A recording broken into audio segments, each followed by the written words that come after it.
What does the goddamn line say, Tony? Please do not use gendered language. Then what? I'll be arrested, put in airport jail? Look, you're going completely sideways, man. It's a big club, and you ain't in it. How dare you? Mr. Speaker, the President of the United States. I'm Chris Hansen with Dave on NBC. Jack Marius Tack-Theratrix. Hi, I'm Spartacus. Jackson, Sacramento, he, him. Steven Seagal. Sex offender guy. I'm Keith Morris. This is Mumbai Kutapi. I'm Rick James, bitch. Sorting through the lies. The hijacker's passport was found blocks from the World Trade Center crash site, if you can believe that. We cannot track $2.3 trillion in transactions. And uncovering the centuries-long plan for world domination. Learning about Cuba, having some food. Let's talk about Chinese people. Have you ever been in a Turkish prison? Swangles and Fort Lauderdale. I have sent 6 of my Libyan missiles to blow up the Sears hardware department. Nothing could be more fun than jumping off a cliff with 2 German bisexuals. Oh, you English are so superior, aren't you? Thank you, comrade. And now, macroaggressions. That's what assholes call it. With your host. Buddy, I don't know who you are, but you're about to get chlamydia. Charlie Robinson. Hey, Whitey, where's your hat? You want to drop the blame on Charlie and say it's all Charlie's fault. He was a retard. I get some goddamn diuretic.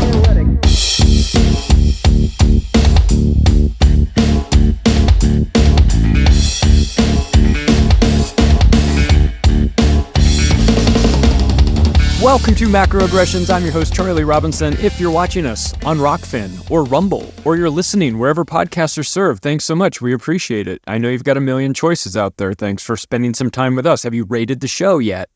We'd appreciate a 5-star review if you think we've earned it. If you want to connect with me, the website macroaggressions.io is the best place to do that. You can find information about the books and the podcasts and the sponsors who make this show happen, and we appreciate them so much. Brain Supreme is one of the new ones. I tell you what, I've been taking their athlete formula for a couple of weeks now, and I really, really enjoy it. Are you somebody that works out? Are you somebody that's into, like, endurance run, like, do you run in the morning? You might want to take a look at this. This stuff is really impactful. I don't think you're going to trip out and, like, see the universe or anything like that, but microdosing these types of mushrooms will give you all sorts of additional health benefits. There's a variety of mushrooms that go into the formula. Check it out. Go to brainsupreme.co and see what you think, because they've got the Genius formula, the Athlete, the Feel Good, and then what's known as the Black Stack. That's like when you take this to another level. So if you're interested, brainsupreme.co is the website to go and take a look at their amazing supplements. And if you find something you like, the discount code on your way out the door is macro. And also, might as well take a trip over to David Avocado Wolf's store and see if he's got anything that could help you out as we start to get into the colder periods of the year, at least here in the Northern Hemisphere. We are going to face some sorts of, you're going to get sick, potentially. You're going to be around sick people, for sure, and you're going to want your shields up. Get your defenses going as best as you can. So go to davidwolf.com, that's Wolf with an E at the end, and take a look at his amazing store, or maybe sign up for his VIP coaching component, or get involved with him one way or another. He blew the place away at Acapulco, and his products are fantastic. He's a great dude. You might want to take a look. Go to davidwolf.com. Discount code on your way out the door is macro. Well, now that the business is out of the way, we can get down to, like, what is happening in the United States of America these days. I remember, now it might have been propaganda, but I remember growing up when America was this shining nation on a hill that was, of course, bombing the shit out of everybody. But put that aside. Just follow me with at least the sales pitch that we were given in the 80s, right? Strong country, does what's right, even at the expense of, it does the right thing, saved Europe in World War II. Of course, we parachuted in the last year, but let's not talk about that. But the image of America in Americana, very strong and rugged. Let's reimagine capitalism. Let's build intercontinental road, freeway systems. Let's do all this stuff. After World War II, America came back and they had a mandate to become the leader on the planet. They had all the money. Their country wasn't bombed to smithereens like Europe and Asia was, and we're protected on two sides by oceans. I mean, pretty good place to get things done. And of course, that's exactly what happened in the aftermath of World War II, is that America just exploded. And where we have gone from that moment, that post-World War II euphoria of America the victor, America baseball, blue jeans and apple pie and all of the things that are associated with that, pretty good like symbolism and family unit and all of that was sold to us. Now, again, it's a sales pitch to an extent, especially with regard to the government, but maybe not on a social level. Maybe on a social level, it wasn't so much a sales pitch by the media as it was a documentary. You know, people dressed well. My mom was a flight attendant for Pan Am internationally. And we would talk about how people would get dressed up to get on the plane, and it was a big event. You know, you're going to get on an airplane and go across the Atlantic Ocean and go to some place. I mean, you're going to get great service. They're going to wheel like a prime rib down the aisle, you know, and carve it, you know, like they used to. Now it's like you're having some assholes having a mental breakdown in the lavatory, and some other person wants to fight the guy behind him because they've been kicking their seat the whole time. So it's changed, you know, socially, culturally, America's changed. And one of the things that's been really disgusting to watch as an American who, you know, I mean, like, am I a proud American? No, I'm not proud of what the American government has done. Of course. Am I proud to be from America? I don't know. I don't get all wrapped up in that. But it has been. But I do want the place where I am from and where I live to take pride in itself and maintain it. You know, I don't want it to be a rundown ghost town or a haunted house that, you know, used to be the best house in the block, and now it's just dilapidated. But that's where we are. I mean, that's the truth of the matter, and that's what a lot of Americans get hung up on and don't want to be honest about this because they feel like it's a reflection on them. It's not necessarily a reflection on you. It's just honesty about the situation. America is in decline. It's not even an opinion. It's just fact. You can measure it. You can measure the decline in, like a scientist would measure the decline in rainwater or whatever. So you can take a look at this scenario that we've got here and recognize. I think people that are outside of America obviously are way better at this, because they don't have the sort of home team mentality or the vested interest of, I want America to be the best, and so therefore I'm going to maybe not recognize the things that we do so poorly, and I'm going to instead just focus on these good things. Well, you can do that if you like, but you're doing yourself a disservice if you're not honest about the situation, and I think America has Stockholm Syndrome. I look around. I don't know how else to describe this. We have been captured as a nation. And we have come to love our captors, which is a psychological response. Stockholm Syndrome is a psychological response to being held captive. And in America, we are held captive. Now, there aren't the proverbial bars on the window, right? Not in a broad sense. You could still get on a plane and leave, or get on a boat and go somewhere else, and you can leave, right? But people don't choose to leave. In the United States, on a given year, only about 3% of the population will even leave the country. And I think less than a third of Americans even own a passport. They don't go anywhere. Now, again, that's a tiny bit misleading, because you can live your entire life in America and never leave America and see all kinds of things. I mean, if you drive from the West Coast to the East Coast, I've made that trip a couple times in a car. First of all, The idea of overpopulation, you find if you drive through Texas, a huge myth, because you drive an entire day, all day and all night just to get through Texas, and you will have the same thought everybody has, which is, sure is a lot of empty nothing out here. A lot of places you can go if you're on the run. Nobody's ever going to find you out there. And this idea that we're overpopulated, well, again, go drive through Texas. So we're captured, in a sense. We're hostages who have the key and could leave if they wanted to, but they don't.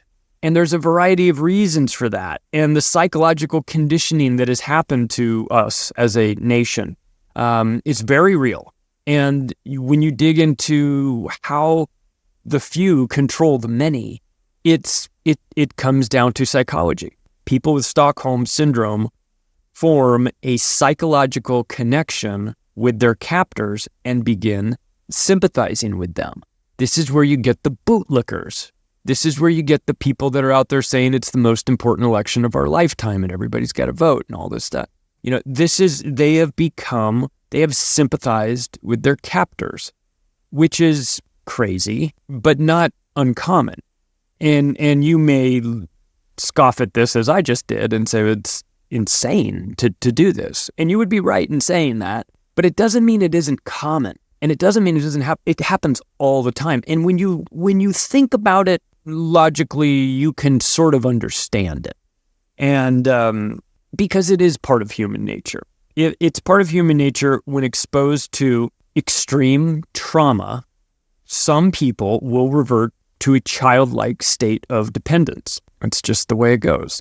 And would you agree with me that as a nation we have been exposed to extreme trauma? I would say we have. It depends on who how old you are and how long you've been on this, in this experiment of ours. But you get a PG-13 rating or an R rating on movies because they don't want children to see that potentially adult content, but they'll show 9/11 on a loop. They'll show planes flying into those buildings all day long. They'll show the people jumping out of them, which I watched live on television, but while it was happening. You think that's not traumatizing? You think that isn't the biggest mindfuck ever? To watch this, to believe, when you're watching the videos of those planes flying into the buildings, that you envision that those planes are filled with people and that those buildings are filled with people and that they're all dead. And the first time you see that on 9/11, and as I watched it on TV in real time as it was happening, you're watching a snuff film. That means you're watching the worst event you've ever seen in your life. Where's the R rating for that? I never got one. And the reason is because they want you traumatized. They need you traumatized, frankly. The whole system works a lot better when you're in fear. And they want you to see, they don't want you to see boobs. God forbid you're too young to see boobs, but you want to watch a 727 fly into a building in Lower Manhattan? Let's watch this. Now what, you want to watch it from 18 different angles? Now watch a building fall down. Now watch people jump out of the building. Now listen to these explosions. Now listen to some guy on a payphone asking if he wants to call his mother while bombs are going off in the buildings. I mean, all of this stuff is by design. All of this stuff puts you in a different frame of mind, legally, technically, like brain-wise. It puts you in just a different mindset, a mindset of fear and paranoia and fight or flight. And this is what we, as the general public, are at a severe disadvantage when dealing with this, because we're just normal people going about our daily business. And if we don't work in the psychology industry, we don't know about these tactics. We don't know exactly how impactful that is. We're not thinking about the psychological component of this. We're not understanding that extreme trauma will cause some people to revert to a childlike state of dependence, that care-seeking behavior under massive amounts of fear and stress is relatively normal, but it gets exasperated when you elevate it and make it nonstop, right? You hit them 6-week crisis, as Yuri Bezmenov talked about, and what that does to the psychology of people. It breaks them. It breaks them to a point where, as he says, that you can shower them with authentic information, it won't do any good. They are broken and they will never be fixed. Their brains are disconnected. So America has reason to have Stockholm syndrome, and the fear that we have been exposed to is used, it's not accidental, of course, it's used by people seeking to manipulate others. They want you to feel a certain way so that they can later get you to think a certain way and then act on those thoughts. So you can understand the reasoning behind it. If you're running a government that's on the up and up, you don't need to resort to these tactics. If you're running a criminal enterprise known as the United States government, you have to lie to the general public. You have to traumatize them. You have to make them fearful. Because if they have too many good days in a row, they're going to start asking questions about why you're even necessary as the government, right? So the government is there to create problems and antagonize you and stoke fear so that you will feel that you need to turn to somebody to help you with all of this anxiety and fear, and you will turn to the state, the one who is, in fact, creating all of the fear and uncertainty that you're trying to escape from. So we are at a disadvantage. We're not Tavistock. We don't know what exactly will happen to a human being's brain if you subject them to this fear, but they do. We might not know it, but they know it. They understand this. Those with a deep understanding of human nature are exploiting this unusual psychological characteristic and are using it to their benefit. They want you in fear because when you're in fear, you're easier to control and manipulate. It's just as simple as that. I would think if I were running a government, I would want everybody happy because happy people are more productive people. And the less time you are worrying about a drone strike on you is more time in your day that you can be productive doing literally anything else. So this is a psychopathic state, America, and they want you in a psychopathic state of mind. They want you in a fight or flight mentality as often as possible. Because if you are, you will defer to them. You will outsource your thinking to those who tell you to be fearful. Why are you telling me to be fearful? Well, we know of this threat over here. Well, what is the threat? The threat is great. Well, what are we doing about the threat? Well, we're working on the threat, but it's a great threat to you. And if it wasn't for us, it would get you. So that's the government. It's the break your legs and then offer you the wheelchair situation. Prime example. Let's talk about this. Election 2024 is voting for our own enslavement. That's what it is. It's you want your captor to be wearing a red jacket or a blue jacket. Which jacket do you prefer the guy torturing you to be wearing? That's what it comes down to. And people are very specific about which colored jacket they want their abuser to wear. They love blue. They like blue. It looks good. They connect with blue. I want the guy with the blue jacket to shut down my store, mandate that I take an experimental medical procedure that hasn't cleared testing, lock my kids up, take my kids away from me, bulldoze sand into the skate park, arrest me for surfing. This is the color jacket I want my captor to wear. I want him to wear blue. And so I'm voting for my captor to wear blue. That's what I want. But this other guy, boy, he is enthusiastic. He wants his captor to be wearing a red jacket because he likes red. Red is aggressive. It's red, white, and blue, baby. I want red. I mean, yeah, I know blue's in it too, but those blue people are our enemy. And I'm on the red team. And so, you know what I want? I want the guy who's in charge of ruining my life and taxing me to death and limiting my ability to get on an airplane and forcing me to get rid of my gas-powered leaf blower. I want that guy to be wearing a red jacket because I like red. And so I'm going to vote for my captor to be wearing a red jacket. Now, if this sounds as preposterous to you, it is, of course. But how is it any different than voting? Please explain to me.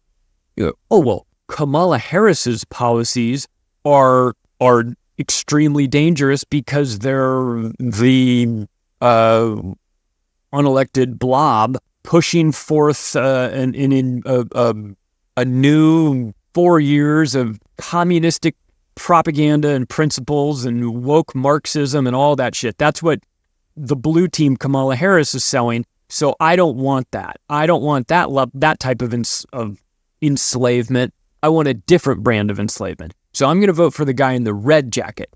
Of course, the red jacket wants to take all of our money and give it to Israel, and he is utterly and 100% captured by the Zionists.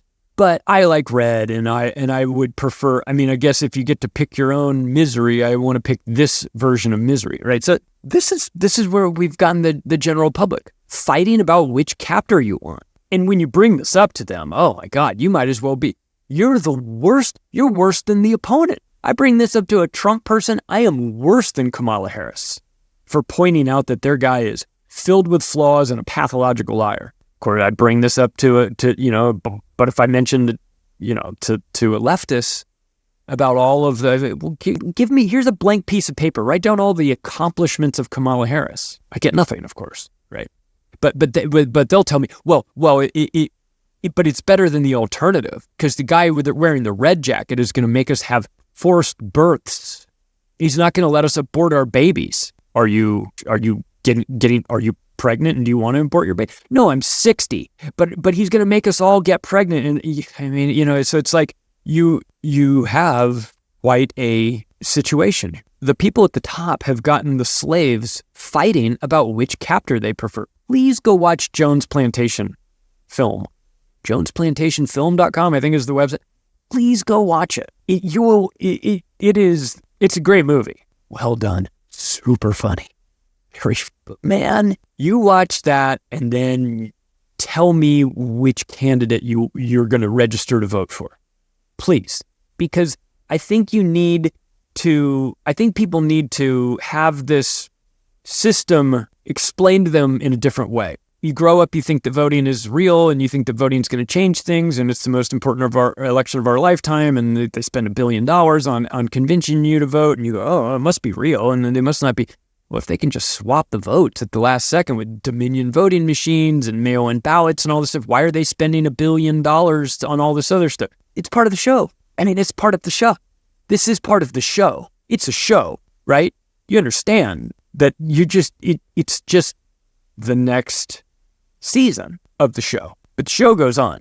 And these people are as much actors playing a role as somebody that is in an actual television show that is extending into the next season and the next season. And you know how you get into a show and you go, boy, it started off good and the writing was great. And then by like season 4, everything was kind of a little less than it used to be. And then by season 5, it was just shitty. And that's kind of where we are as a nation. It started off fine. When I was a kid, it's good.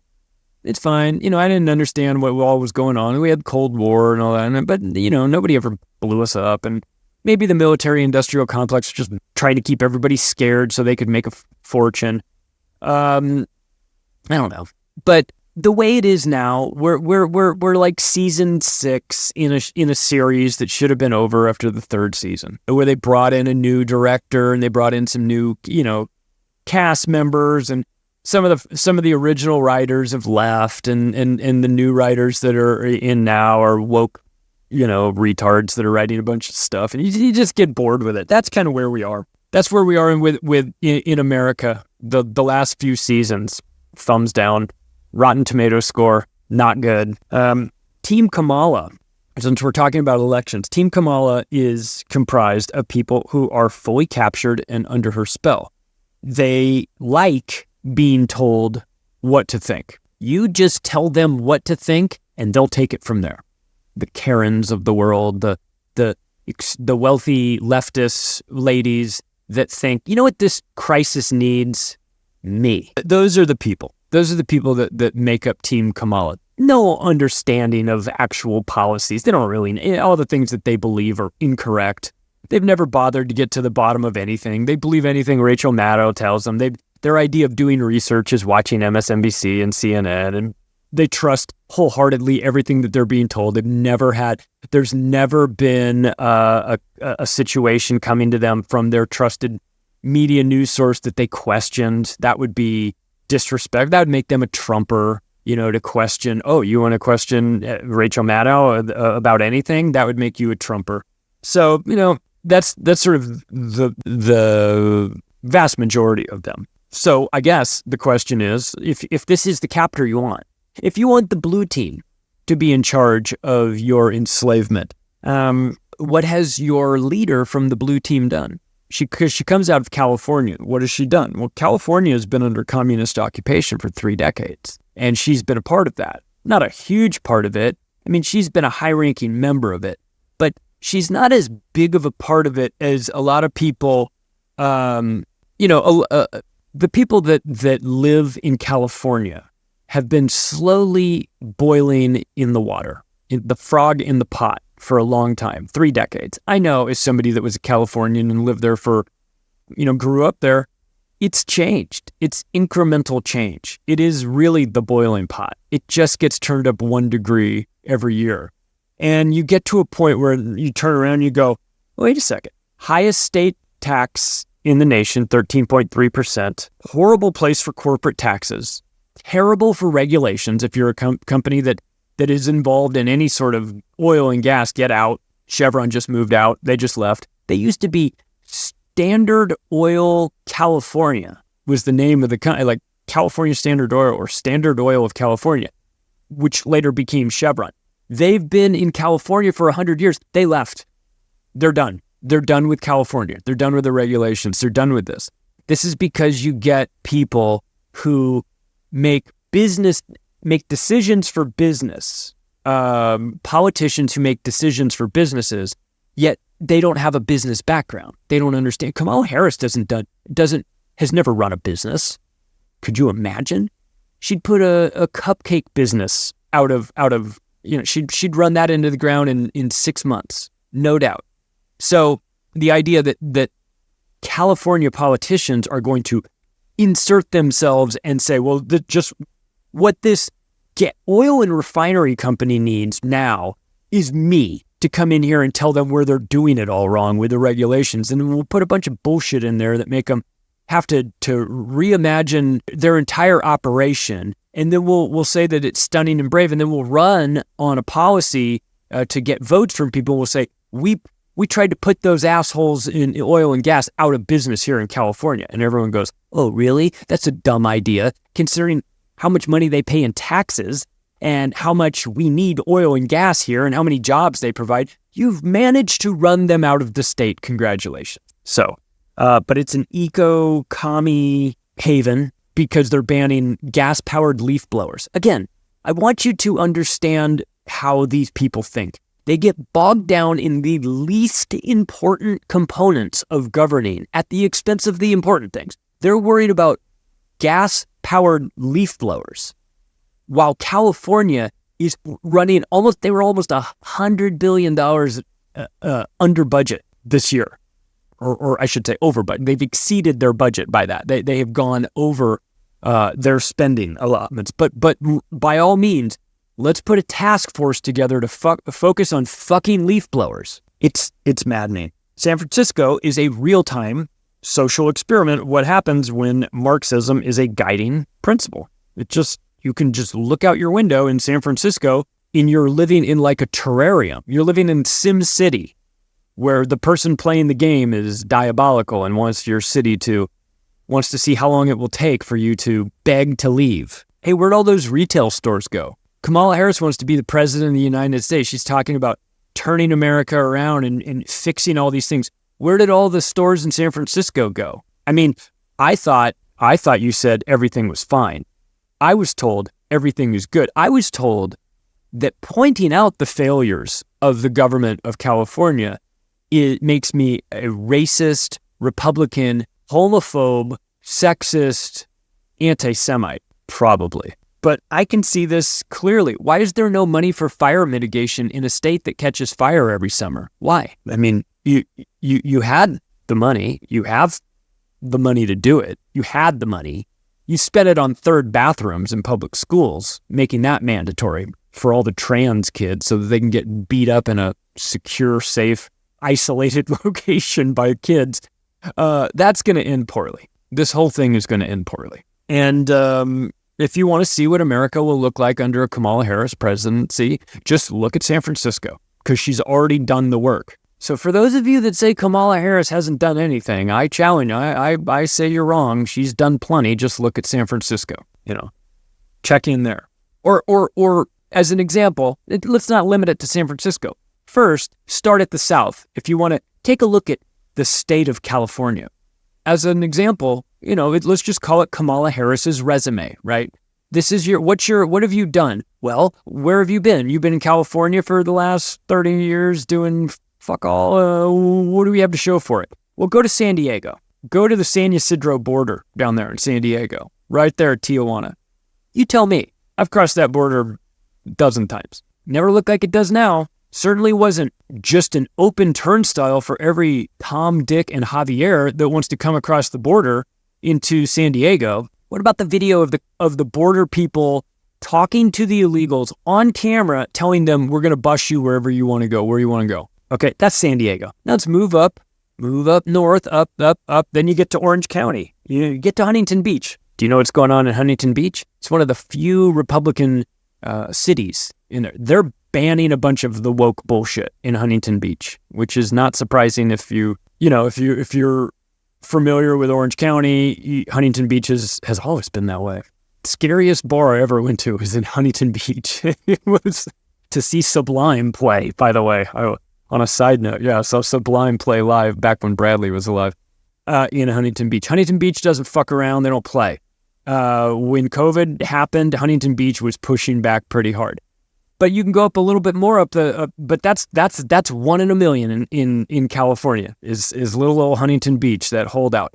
But as you go north, you wind up in Karen Bass's Los Angeles. What does that look like now? I've spent many, many years of my life living in both Orange County and Los Angeles County. Los Angeles County is a shithole run by stupid people. Period. End of story. That's what it is. You could put a monkey in the position of Karen Bass and it would do a better job. You could take those, where like they have the contest where they put chickens or rabbits in a grid-like situation, and wherever they shit, that's the winner. You could have a chicken in a cage shitting on grids to pick the decision-making process of Los Angeles mayors, and they would do a better job, because at least the chickens, there'd be a chance that they'd get something right for the people. The group that has been in charge of Los Angeles for the last 25 years has run the city into the ground. The homeless encampments there are unlike anything I've ever seen. 50% of the homeless people in the United States live in California.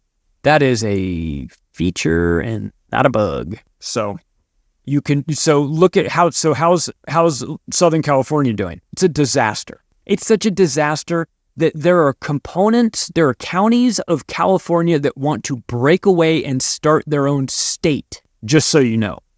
They're so disgusted with this. As you move up Central California, don't worry, everything's on fire, as it normally is during the summer, and they don't have money for fire mitigation. I mean, they do, but they're spending it on other problems that aren't problems. So the place is up in smoke. The electrical grid is subpar.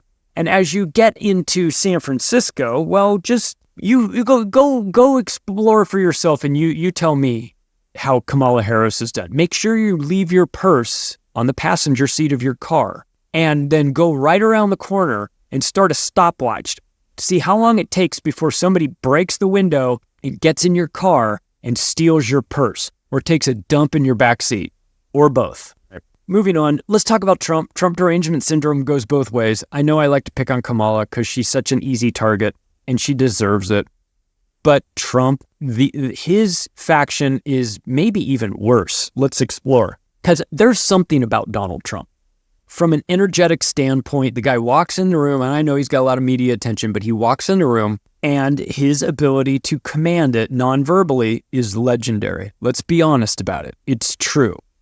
I mean, I guess, I don't know if it's like a credit thing, credit where credit is due or whatever. It's just an acknowledgement. Donald Trump walks into a room and everybody pays attention to him. Kamala Harris walks into a room and everybody is mocking her. But Trump has something about him. Putin has it too. To be fair, it's like a dickish arrogance that comes out from time to time.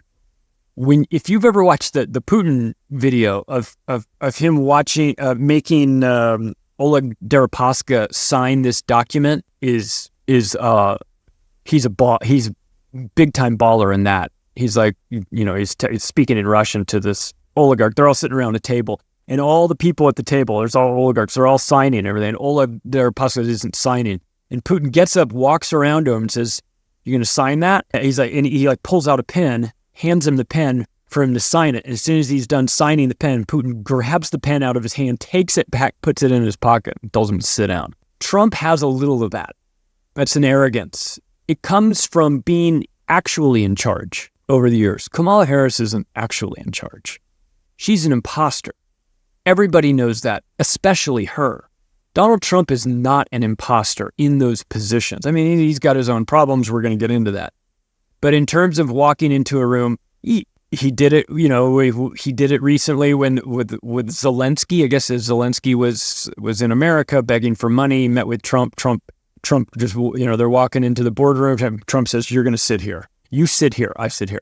When you're telling other people in the room where they're sitting, that comes out of practice. That's somebody who's been around and done that.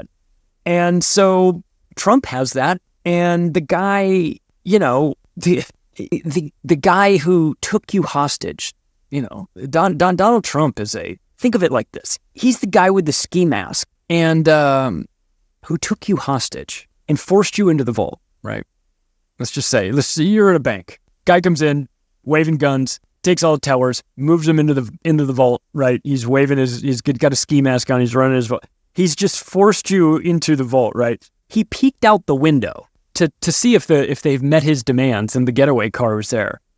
And the sniper team missed him. Not once, but twice, okay? So that's where we are with Donald Trump. Now, did they miss him on purpose? Did they did they not send their best and brightest? Yeah, I mean, they didn't send their best and brightest. They've been sending the scrubs. But it doesn't matter. You're now in a hostage situation with a guy that the cops are shooting at. So enjoy that. Like, how do you measure the trauma experienced by hardcore Trump fans who feel that nobody will actually be able to protect him from getting killed? They now have a very different relationship with their captor. The ones that have Trump derangement syndrome don't even believe they're being captured. They think that everything is fine. But the ones that are aware of this situation, they're now being held by somebody who doesn't just have a problem inside the bank. He's got a problem outside the bank, because they're taking shots at him, and you get the feeling that they're probably not going to let him go. But you know what? When you see that, anybody that's in this bank in a hostage situation, if I were there, the truth is, I don't like the cops either, man. They're shooting at you. I don't know, fuck those cops, right? So somewhere along the way, it happens for some people. They get Stockholm syndrome. They start to identify and sympathize with their captors. Donald Trump is just as guilty of doing this stuff as anybody, maybe even more so, because he preys on the weak-minded. The cult mentality, the buzzwords, the weapon, revving these people up, getting them into a frenzy and sending them. I mean, it's quite a psychological tactic, right? But how do you honestly support the godfather of Operation Warp Speed? I mean, unless you are of the belief that vaccines saved lives and ended COVID. If you believe that, then you're believing magical things. But in that case, if you believe that vaccines were good and that they ended COVID and that your guy was in charge of that, and he's certainly not backing off of them, he's doubling down on his Operation Warp Speed. And, then in that case, you might see that person as a hero. The rest of us that have eyeballs and understand what happened with vaccines, we recognize him as he was the bringer of death. The decisions, the people that Donald Trump enabled and put in positions of power, Fauci, Birx, Redford, all the CDC, FDA people that were in charge of that, the people at the pharmaceutical industry or companies that he enabled over at Pfizer and Moderna and the likes, AstraZeneca, to the extent that he could. This was a depopulation effort, and Donald Trump was the driver of it. And the vaccines are going to go down as one of the biggest catastrophes in American history. I mean, I don't know if the death count is still, I don't know if you're familiar with what the running death toll is internationally from the vaccines, but it's over 23 million dead people from this. So if your guy is bragging about bringing the shots to the people under Operation Warp Speed, and Operation Warp Speed and the vaccines are responsible for the deaths of millions of people, who are you supporting? Why are you supporting this man? Why are you supporting your captor? And again, it doesn't have to be, you don't have to pick one or the other. Nobody's saying that you only have to pick these two. But it's an interesting component when you see people whose minds have been warped and you understand, you start to think, oh, this person would have been collaborating with the VCs if I'd been in a camp, if I'd been in a cage somewhere in Vietnam, 1973, or whatever, this motherfucker right next to me would have been collaborating with the enemy. And you find that with a lot of people that you interact with, that they would most definitely be collaborating. Take away the guns early is what he said. That's what Donald Trump said. Take away the guns early. He said that when he thinks nobody's listening. Yet MAGA is blinded to this. And we know the demographics of MAGA people. They like guns, right? So if you are a MAGA person and you're a conservative and you like guns, how do you reconcile that? Because he said it, it's on video. So again, you guys went berserk on Kyle Rittenhouse because Kyle Rittenhouse came out and said, I have some questions. I don't like Trump's policies on guns. You fucking blah, blah, blah, blah, blah. The way that man saved your life and the way you treat him, they freaked out on Kyle Rittenhouse. Kyle Rittenhouse was correct in his position on that. You can fully recognize in his case that the conservative community is more aligned with the way that he thought, that Kyle Rittenhouse thought, and you can be correct in your assessment that Donald Trump is bad on guns because he said it. Take away the guns early. Worry about due process later. You know who says shit like that? Bad guys. Bad guys. MAGA Stockholm Syndrome prevents them from noticing the bombings in the Middle East, that Trump was involved in. You say, well, he didn't start any new wars. Enough of that. That's the dumbest. It's not a great retort. And if we want to take a look at all of the bombs that Donald Trump did drop, they just happen to be on countries that we were currently already bombing and shouldn't have been bombing. So again, enough with this. But that's the problem. And this is sort of the problem that the MAGA people had, was that they can't go all the way. They can't explain or accept or acknowledge the bad things that Trump did, which were plenty. They can't because for them to criticize him would be to criticize their captor, who is in charge of keeping them alive. And he may have done some bad things, and he may have, but that's always because he's against the bad guys himself. So sometimes you have to break some MAGA eggs, right, to get things done. And so they justify his behavior because they are mentally captured. And if you think that doesn't happen with the MAGA people, I present to you Q. Okay. Mental capture. It's easy to do when people don't know how the psychological tactics work. I could have told you what the plan for Q was from the beginning. In fact, I did. Kev Baker and I went on and on and on and on about this. The goal for Q was to get everybody angry and standing up and ready to do something, and then off to a corner waiting for instructions to do nothing and trust the plan. Patriots are in control. Remember that? They're in control. Trust the plan. All these, we can't pull this. Evil didn't happen overnight. Takes a while to root this out. We can't do this all at once. They're plotting these things. It's secret. If they were to tell you this was going on right now, it would blow it. They wouldn't be able to pull the whole thing. All these things. Whenever you start hearing that shit, that is just red lights flashing for me. Like, they're trying to convince you to do nothing. Yeah. Well, what about this? What about this form of Stockholm Syndrome that we've seen? How about Christian Zionism? Are you a Christian? Have you been at your church on Sunday? Have you heard the pastor talking to you about our friends in Israel? Have you heard the pastor mention that perhaps we need to show support for Israel? Perhaps we might even need to stand with Israel, or donate money to Israel, or stand with our Zionist brothers. Or have you heard the term Christian Zionism? Maybe you're a Christian Zionist. Have you considered this? Dude, you are being played. This is your warning. If you are a Christian Zionist, if you are embracing the concept of Christian Zionism, you are being played. You're either a Christian or you're a Zionist. There's no such thing as a Christian Zionist. You know why? When you read the Zionist book, see what they want to do to you.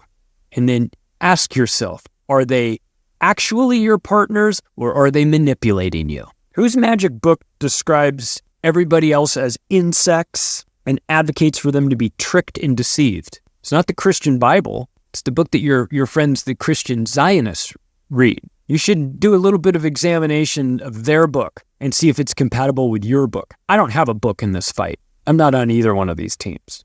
I'm just telling you that if you read what the Zionists believe, they believe that anybody that is not them are insects and animals that can be done to whatever you want. They talk about you can rape a baby as long as it's of a low age, and you can do whatever you want to a Gentile. They're not even humans. So again, just a question. If the people that believe all that stuff have now decided that they want to partner with your religion, you should probably start asking some questions first. Back to Trump. I mean, that Stockholm Syndrome in the conservative right is just a different flavor. But don't you Christian conservatives dare laugh and mock the Stockholm Syndrome that the left is going through, because you got your own flavor of it too. I mean, Donald Trump is out there selling merchandise and shilling crypto, but MAGA isn't willing to admit how unpresidential this whole thing looks. He's one step away from going on QVC and selling his crypto coins. I sort of started on it with the Christian Zionism, but let's talk about Israel here. Let's talk about this. The clearest example of American Stockholm Syndrome is the relationship between American politicians and Israel. That's just it. Totally owned and compromised, all of them. Maybe Cynthia McKinney wasn't. Well, I should say Cynthia McKinney and Thomas Massey both were the only ones that told the AIPAC minder who came to work for their campaign, get out. We're not interested. We don't want you here. But everybody else has taken the AIPAC money. Everybody else has taken the money from, the Anti-Defamation League or the Southern Poverty Law Center, these protection rackets. You see them in operation. They're shakedown rackets. That's what they are. I mean, if you think I'm lying, go take a look at what Kyrie Irving had to do with the ADL over his suggestion that everyone rush out to Amazon Prime and rent a movie that he had nothing to do with and wasn't connected to at all. It was just a movie that had questions about the Jews, and next thing you know, he's got to donate $250,000 to the ADL and do some fucking dance, Who makes you dance like that? If you think that there's no Stockholm Syndrome, let me ask you the question. Which country in the Middle East can make Americans dance on television? Who other than Israel can do that? So much control. And of course the politicians. I mean, and there's different levels of it. There's the Thomas Massey's and Cynthia McKinney of the world that said, get the fuck out of our office, and major credit to them. I did a chapter in my Octopus book in 2017 called The Devil Went Down to Georgia. That was a chapter all about Cynthia McKinney and the relationship that she had during her 8 terms in Congress with the AIPAC, with the Jewish lobby, and what they did. So there's different levels to it. I mean, you could be Dr. Cynthia McKinney, or you could be Lindsey Graham. Which do you want to be? Who do you have more respect for? What sort of videos do you suppose they have of Lady G? What do you think he's doing in some unspeakable hotel room at the Standard? Huh? I wonder what they've got Lindsey Graham on camera doing. Right? So you can't criticize Israel in America because they won't let you. Disproportionate control of the media, of banking, of government being used to exert pressure on anybody looking to expose their grift. And if you say anything about that, you're anti-Semitic or you're a Holocaust denier. That's it. It's a pretty simple tactic, right? Disguise the disproportionate control by saying that you have no control. And then when the cameras aren't running and you're on a hot mic, of course, confirm that you have control, that you are in control of it, right? And sometimes in Brooklyn, sometimes it comes straight out of the ground, straight out of a hole in the ground. Here comes the Stockholm syndrome. It's not from Stockholm. It's from Crown Heights, right? They have been convinced. Those of you living in New York City, you want to talk about some Stockholm syndrome. You have been convinced that you are living in the greatest city in the world. I have got news for you. First of all, I'd love to see the numbers on the percentage of people living in New York City, New Yorkers, who have ever left the country.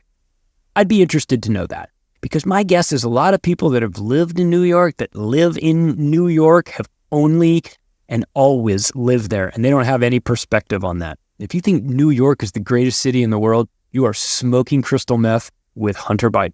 I assure you, it is a shithole.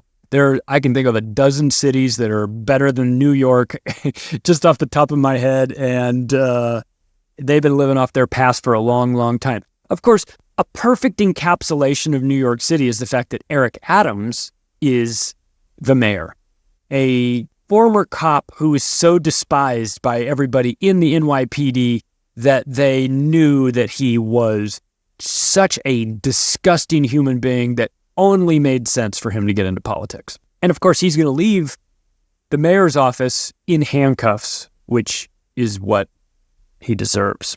So, and again, like I asked the Stockholm syndrome here in the United States of people that are claiming, oh, Israel is our greatest ally. They're our greatest ally. Do you explain to me the USS Liberty in 1967 and 9/11 in 2001? And if you can explain to me those events and understand the role of Israel in that, then you know that it is impossible to live the rest of your life unknowing that, right? You can't who was involved in those events. No amount of hand-wringing and begging by the Israel lobby will ever make you support that group again. You know, if the white conservative Christian Zionist adopters knew the real history of the role of Israel, they would feel differently. They'd feel a lot differently, unless they were being manipulated and conned, which they currently are. What about Israel's right to defend itself? What about that huge, colossal component of gaslighting? Israel has a right to defend itself. Israel has a right to exist. First of all, no, it doesn't. No state has a right to exist. That's just a buzzword that you heard somebody on TV say. Israel has a right to exist. Israel has no right to exist. Countries don't have the right to exist. Stop. That's what statists say. That's what retards that love the state and wrap themselves up in flags say. Israel has a right to exist. Israel has no rights to exist. Neither does America. It's a country. It's a legal framework. But this idea that the magic man in the sky didn't come down and tell you that this special piece of land is yours. That's nonsense. That's what people tell themselves to justify shitty behavior. Israel's right to defend itself. Is it Israel's right to defend itself and also sell tickets on boats that are out in the ocean so that they could have a different perspective and watch the Gaza bombings? Is that Israel's? Does Israel have a right to sell seats on boats so that people can watch the genocide from a different angle? Do they have a right to do that? They have a right to go fuck themselves. It's disgusting. It's totally disgusting. But it gets worse, right? What about the real estate symposiums? Do you want to go to the real estate symposium in New York and Washington, D.C.? Because they're advertising for it. You can go to the real estate symposium in New York City and in Washington, D.C. You have to be Jewish, of course. I mean, I would never be able to get in there. And you can start the process of getting on the list to buy the land that they're murdering all the Palestinians to take. So again, why are you so critical of the Zionists? Why am I so critical? Because they're selling boat trips to watch the bombings, and they've already got an interest list for the real estate. We love our captors so much that we've just got to send billions of dollars out the door. Right. And Sharpies for you psychopaths to sign the bombs. Make sure that we I love my captors so much. I love them. They're the best captors ever. They're the best captors. You know, I love it, especially when they sign the bombs before they drop them on the children's hospital. That's my favorite part of this thing. But why won't you stand with Israel? You must be anti-Semitic for not standing with Israel. I mean, look at all the things. I mean, if it wasn't for Israel, you'd be overrun with Muslims. If it wasn't for Israel, I mean, yeah, of course your two buildings would still be standing in New York, and that third one too, the Trade Center and 7, that'd still be up. And yeah, you'd have USS Liberty, and there'd be 1,000 more people that were alive. And I mean, mistakes were made, right? But stand with Israel. The pagers and walkie-talkie guys want to explain something to you. They want to explain to you that there's been a big misunderstanding. They're the victims here. They're the victims in this entire thing. So, please just make sure that you sell that all the way. Let's move on. Media, medical.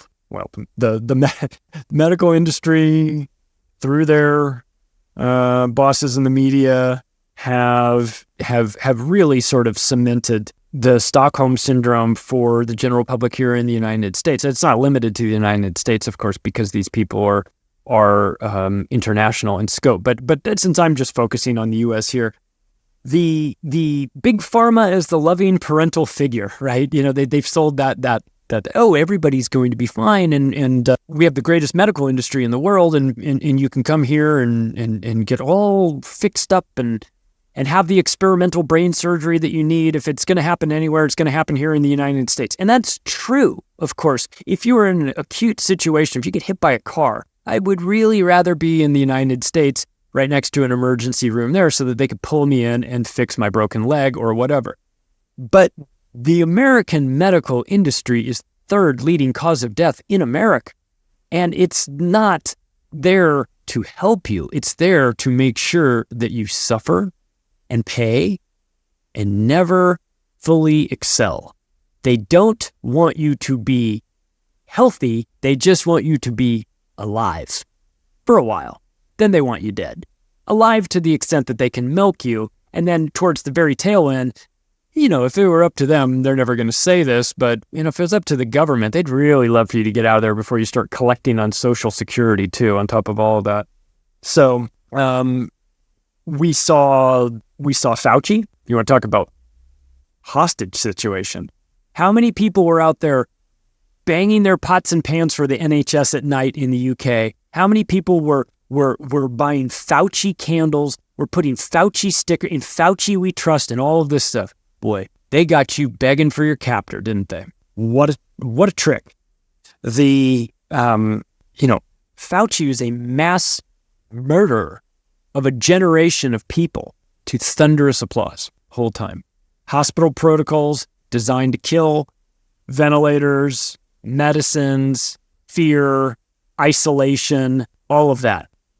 just a reminder, your captor, the doctor, is captured as well. He's captured by Big Pharma. So even the people that you think you're going to go to as the authority, that maybe they are above all of this, that maybe I'll get to my doctor and my doctor will tell me what's what. The doctor is captured. Everybody's got a boss. And people don't come to that realization. They don't understand this. What about the stunning bravery of the medical gender transition industry, right? We're supposed to stand around and applaud that. Oh, great job. You're helping kids. You're helping kids by cutting their dicks off. Irreversibly giving them Lupron, the same chemical that is given to castrate serial rapists. Congratulations, you're stunning and brave and stupid, right? But you've taken on and clung to your captor out of fear. And if you've transitioned your kids, you're now in a whole different world of lies and suicide and mental illness and incarceration rates that are going to be 6 times higher than the general public. So you've walked into a trap on top of this. And the media's role in crafting and promoting these false narratives is legendary and criminal, and they're definitely an accomplice in all of this, and have been, and will continue to be.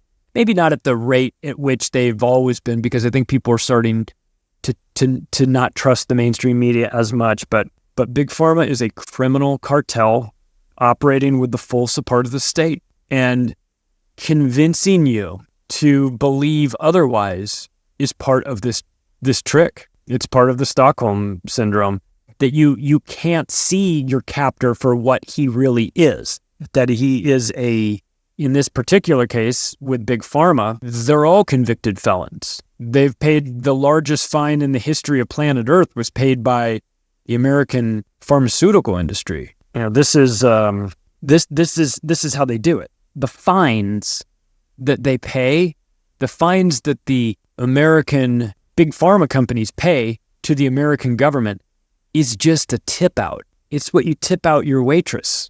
You know, it's the tip. It's not a fine for bad behavior. It's how some of the money can legally make its way to the government. Who's in charge of this? Hey, you guys, we're going to have to, you got a thing going on here. We're going to have to, oversee this. Like, oh, you're doing it wrong. We're going to have to fine you. Oh, no, you're going to fine me. How much are you going to fine me?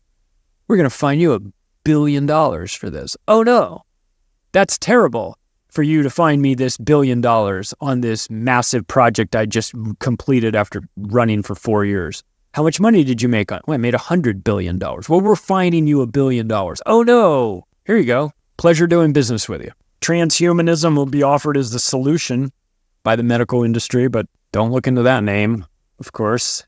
And medical assistance in dying, a topic that we've talked about on this show before, and the role in Canada, how it's becoming popular. Man, it's coming to America like King Jaffe Jaffer.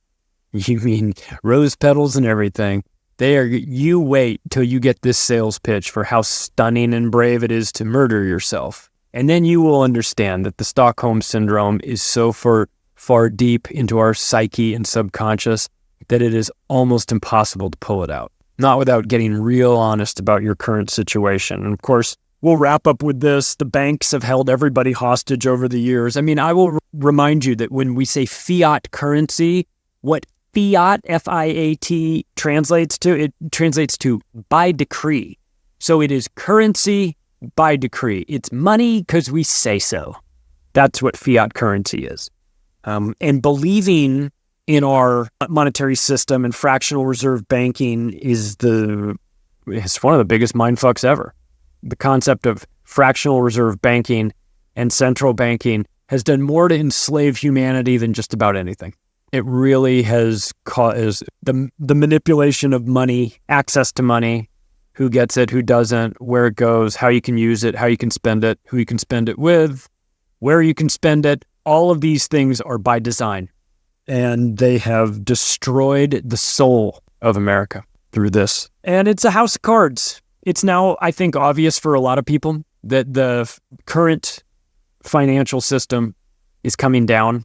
It's just a matter of what will that be? Will it be a zombie Deutsche Bank or Credit Suisse going under and pulling everything down? Will it be tied to some sort of war. Don't know.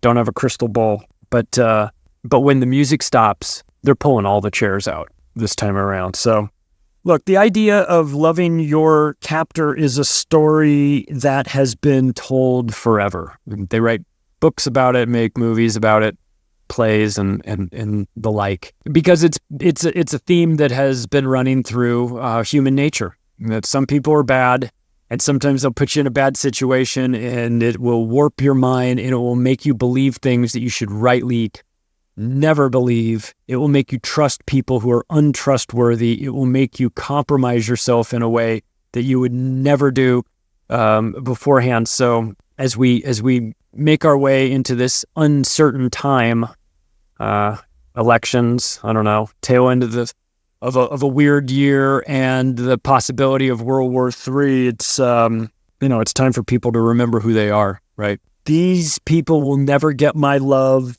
They do not have my forgiveness. Friendly reminder to everybody listening, these people hate your guts, so plan accordingly. If you like this episode, you can take the additional step right now of sharing it with your friends and family. Connect with me from the website macroaggressions.io. Thanks, everybody. Talk to you again soon.